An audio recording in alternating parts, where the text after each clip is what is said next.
I hear you breathing, but your heart no longer sounds strong. But you're kind of scared of dying, so you hold on.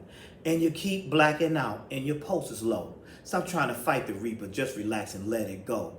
I still wonder why. I never seen a man cry till I seen a man die. Hey! What's up, y'all? This is Ty. How y'all doing? Listen, that right there, that was my jam. That when they played that Scarface in tonight's episode, that was my jam. I know it's creepy. It's a song about, it's eerie, right? But listen, that was my joint. That was my joint. Good song. Love Scarface. Anyway, what's up, y'all? This is Ty. I am here to review Season 2, Episode 8 of P-Valley. And tonight's episode is titled The Death Drop. But before I do that, I got to give a shout out to my lovely people, my subscribers that keep this channel going and growing. I'm talking about folks like Gail Freeman, June BLC, House of Sir James, Savannah Rivers, Amor Dupree, El Noir, or is it El Noir? You let me know. LaWanda Brown. I think LaWanda said I have a great voice. Thank you, LaWanda. I do appreciate that. The R.C. Kroger, Lamont Simpson, Tanae C, Simply Be Yourself 100, Atif Penny, all of you wonderful people that hold me down. A brother does appreciate you. I really do. Now I got that out of the way. Thank you all. Y'all hit that subscribe button, hit that like button. Leave me some comments down below. Make a brother feel good. But now I got all that out the way. Let's get right down to this episode, because this episode was good, y'all. This was real good. Let me start off. I want to start off with Mississippi, Keyshawn, and Derek, and that whole situation. So we see that, so Mississippi, Keyshawn was having a conversation with Haley, and Haley made a proposition for her. She said, listen, this is what I want you to do. I want you to come back to the Pink for one night only. Come back one night. You could tell Derek it's going to be one night only, and you're going to come in here, do a little strip and get the money, and y'all can make this good money, but the real thing is you're going to get that money, you're going to keep that money, and you're going to leave town.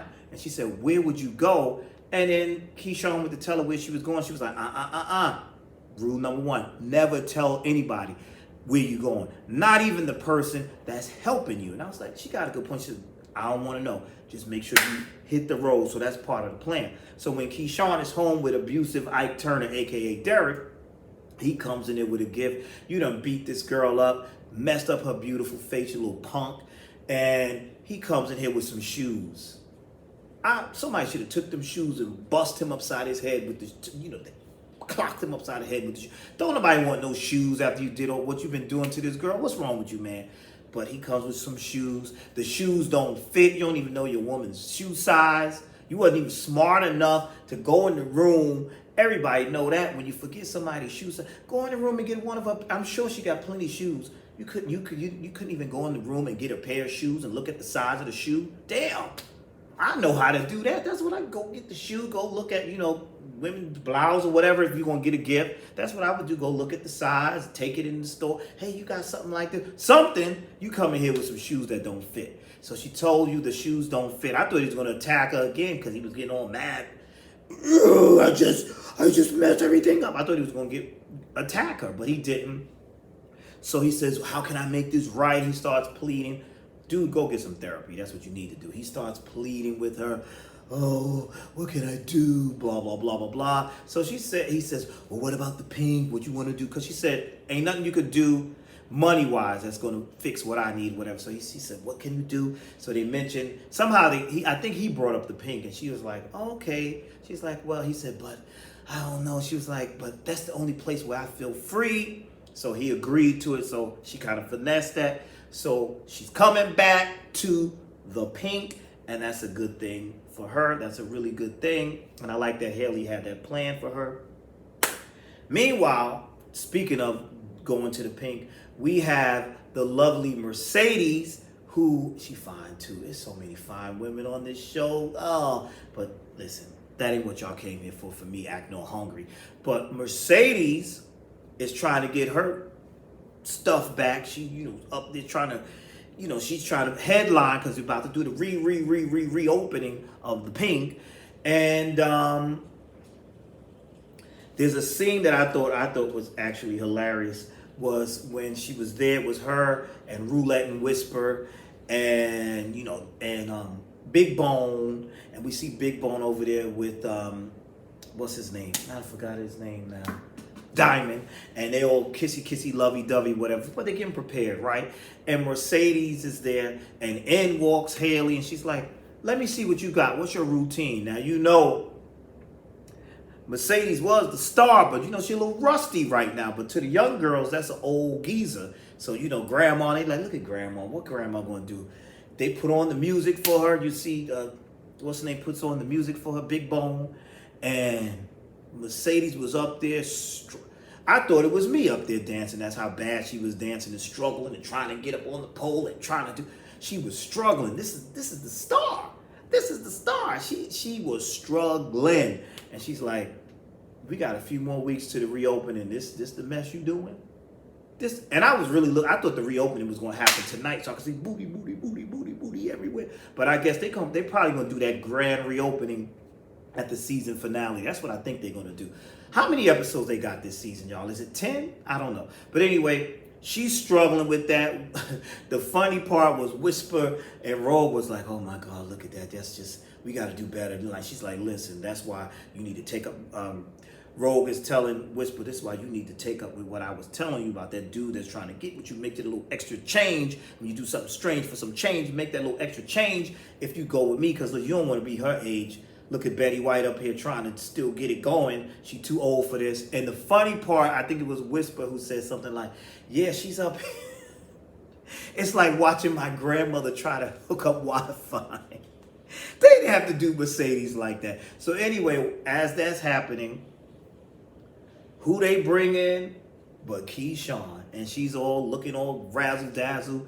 And Uncle Clifford is over it. He is pissed off. But Whisper and Rogue, they are very impressed by that, because they're fans of Keyshawn, and they're telling her that they have her eyelashes and this and that, and they have a nice conversation with her. And while that's going on, Haley and Uncle Clifford are arguing, and she said, is it always like this? And I thought those scenes were great.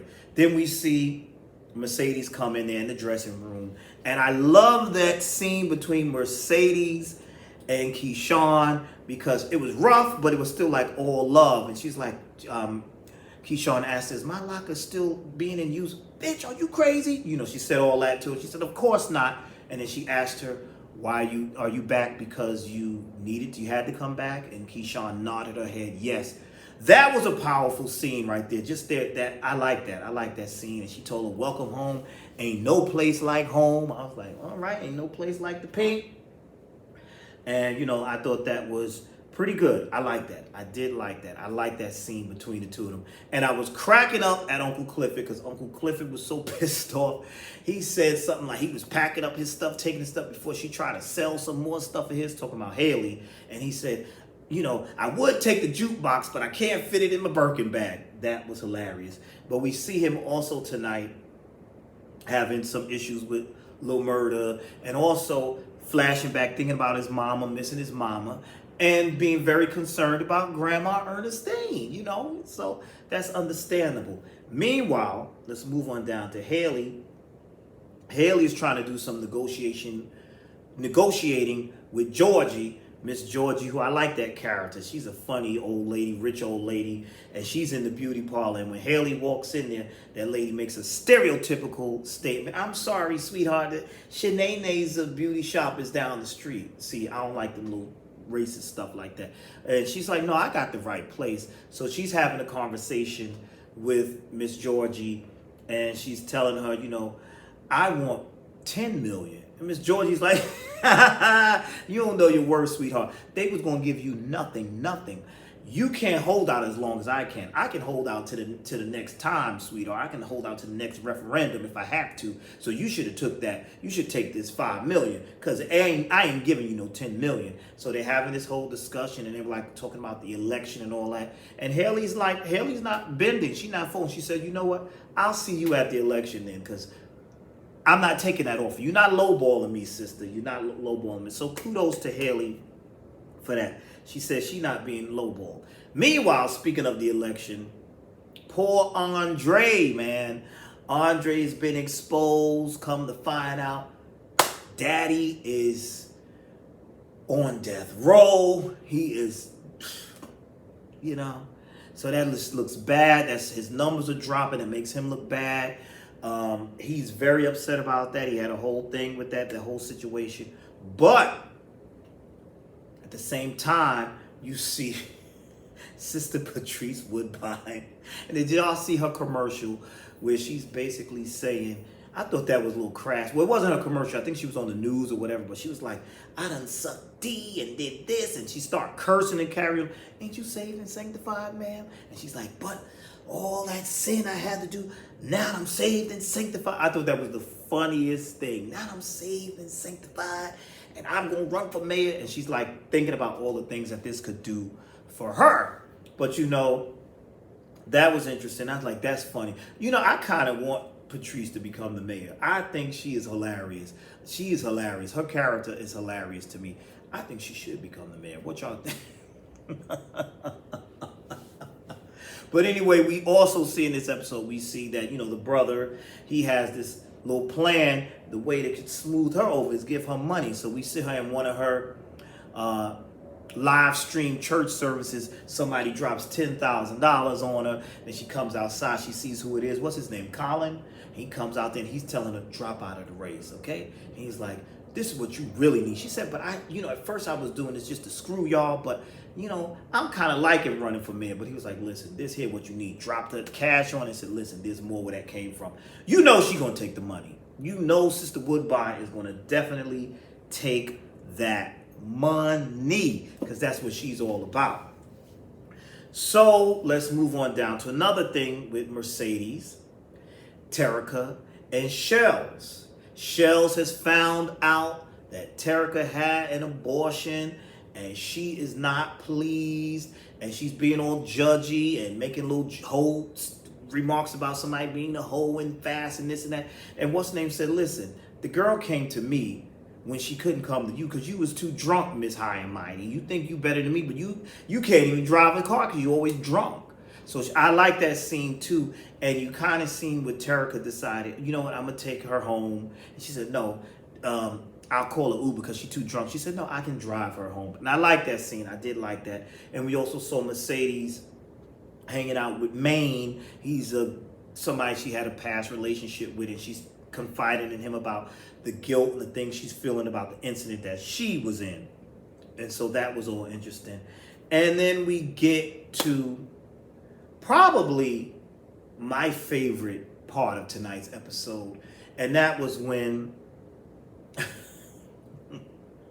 Rogue and Whisper went to the room, and I knew something was gonna happen. Rogue and Whisper went and met with Terrence. Y'all remember Terrence? That's the one who Rogue did some services for previously, but he had his eyes on Whisper. Whisper didn't really want to be bothered, but like Rogue had told her, listen, you don't want to be like Grandma Mercedes climbing up on a pole too old and shoulder hurting and falling and hurting yourself. She said, so come on, get this extra money. So they go to the hotel room.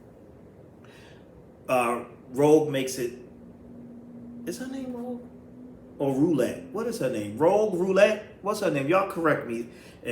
Roulette. I think her name is Roulette. Whatever. Y'all know who I'm talking about. She lets her, I think it's Roulette.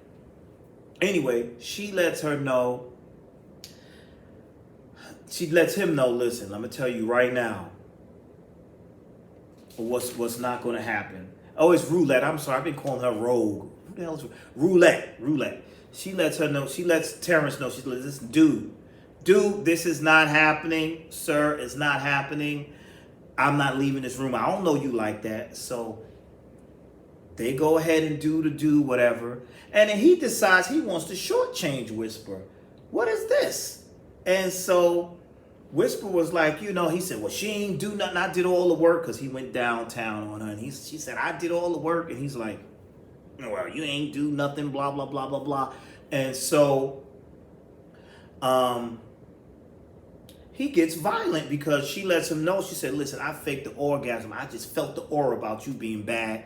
And he started choking her. Next you know, Roulette pulled the gun out on him and was like, and that was my favorite tonight, because again, I don't like these men abusing women. And she was playing Russian roulette with him, and she was flicking the gun. She said, "You know what? Take your clothes off."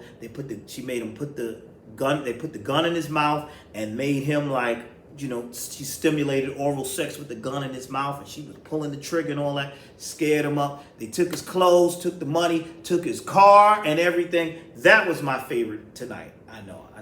I'm sick, right? That was my favorite, but he deserved that. He took his car, everything. Terrence, that's what you get, because you were punked for what you was trying to do, and that I didn't like that at all. Then we saw the funeral, where we saw the funeral for we saw the services for Big T, and that conversation between Wody and Lil Murda. I thought that was a great conversation, and he was talking about that tape. We were wondering, where's the recording? And Wody said he got rid of the recording. And he said, but what if Rome had another copy? And he got what he deserved. We had to do what we had to do with him. Sometime we got to play God and all that. And he said, but what if Rome? Lil Murda said, what if Rome had another copy? What if Rome had another copy? Wody was like, listen, if he do, don't worry about that. We'll handle that. So meanwhile, as they're having this service, you have somebody online fronting hard, Pico, talking about he's responsible for Big Teek's murder. And we know he's not, but everybody likes to front on the internet and all that. And now they're like, nah, we can't have this, that, and the third. So we had this scene that was kind of like crazy, kind of upset me, because I'm like, this man is dead for nothing. And you killed him for nothing just because he pretended to say that he killed Big Teek. And he didn't kill Big Teek. But see, I don't know nothing about that life, but I guess that's the code of the streets or whatever. And so that scene between Pico and Lil Murda is a murderer. And that scene where he's like pleading for his life, and he's telling him, listen, my mama, I got a kid, I got another kid on the way. He said, oh, Lil such and such. Well, you know what? I'll tell him you love them. And he shot him up. I was like, whoa, wow. Lil Murda killed Pico. And now I think this may start a war. And then we saw the other gang getting ready to set it off or whatever. And Maine was there, and Mercedes told him, listen, you chill out, you just got him. You on house arrest, you got this bracelet on. Don't go running out. You just got out of jail. Don't go running over here for this old gang stuff. Stay with me. And they had their little conversation. But yeah, that was crazy. Lil Murda took somebody out.